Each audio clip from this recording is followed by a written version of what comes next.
Okay, let me ask you something. When it comes to your money, which of these sounds most like you? A, it feels like it just disappears as fast as I earn it. B, maybe you're trying to save, trying to invest, but honestly, you're a bit lost on where to even start. Or C, right. You want to build real wealth, lasting wealth, but you're worried, maybe even a little paralyzed, about making a mistake. Exactly. If any of those hit home, well, today's deep dive is definitely for you. We are getting into Nick Maggiulli's fantastic book, Just Keep Buying. It really is insightful. Yeah, we're going to pull out some core strategies from it, things you can use to, transform your financial habits, build a stronger foundation. And our goal here is pretty simple. Give you some practical ideas, maybe a few surprising facts so you feel well-informed, and quickly. Maggiulli's approach really gets into the why, doesn't it? Why we struggle financially. It does. And he offers a clear path forward. He talks about how easily money can just vanish if you're not intentional. Oh, yeah. That feeling is so relatable. Like sand slipping through your fingers. Right. Yeah. And he uses his grandfather's story, which is such a stark example. It really is. His grandfather, he had a decent, steady income, about $2,200 a month in today's money, something like that, and very few expenses. Okay. But he never invested, not a dime.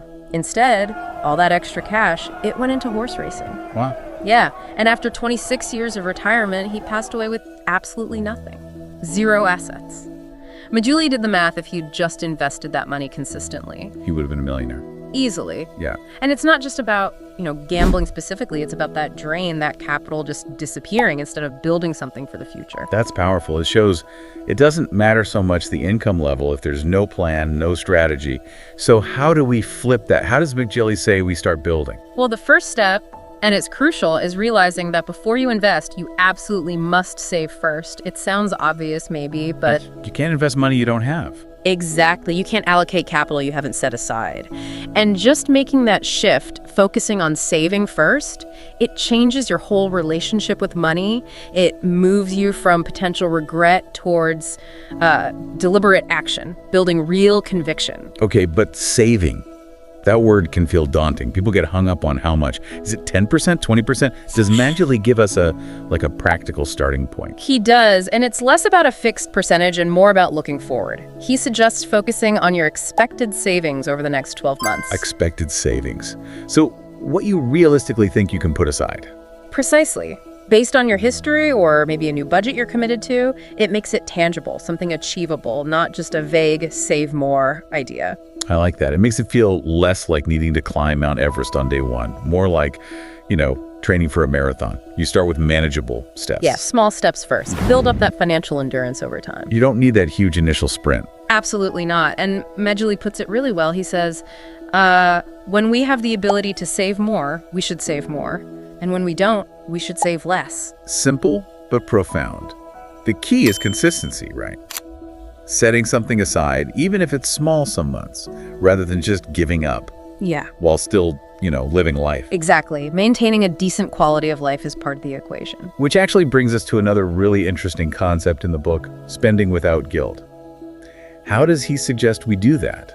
Because spending often feels like the enemy of saving. Right, but it doesn't have to be. This is where he introduces his 2x rule. Have you heard about this? Tell us about it. Okay, so the idea is pretty clever. When you want to buy something, could be big, could be small, you invest the same amount of money into an asset, something that will hopefully grow and bring a future return.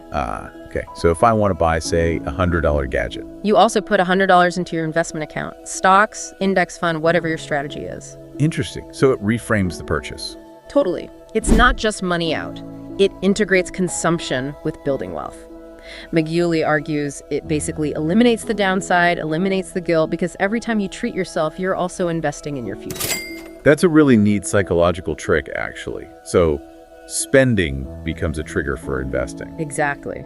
Now, beyond the 2x rule, there's another angle on guilt-free spending he talks about: maximizing fulfillment. Fulfillment, not just happiness. What's the difference there? Yeah, he draws a clear line. Happiness can be fleeting, right? A quick dopamine hit from a purchase. Fulfillment, though, that's deeper, more enduring. It comes when your spending aligns with your big life goals. Okay, give me an example. Sure. Let's say one of your major goals is to write a book. Buying a fancy new laptop, well, that directly helps you achieve that goal, right? It facilitates the work. But it's a tool for the bigger objective. Exactly. So that purchase delivers fulfillment, not just temporary enjoyment, because it's moving you towards something meaningful. It's intentional spending. And that's quite different from, say, what a NerdWallet survey found back in 2017. What did they find? Nearly half of Americans, 49%, said their overspending was driven by emotional reasons. Impulse buys, stress spending, that kind of thing, not aligned with goals. Not intentional fulfillment then. Okay, so let's just quickly recap what we've covered from Just Keep Buying. First, this idea that money can just vanish if we're not intentional, like with Maggiulli's grandfather. Right, the importance of managing that flow. Then the absolute necessity of building that savings foundation before you really dive into investing, and doing it practically, focusing on your expected savings over the next year, like marathon training. Start small, build endurance. And finally, these strategies for guilt-free spending. The clever 2X rule. Invest as you spend, and focusing on purchases that bring true fulfillment by aligning with your big life goals. That really covers the key starting points he lays out. It's about shifting mindset and habits. Definitely food for thought. And maybe something for you, the listener, to think about directly from Maggiulli himself. What is one small step, just one, that you can take today to move a little bit closer to your financial goals?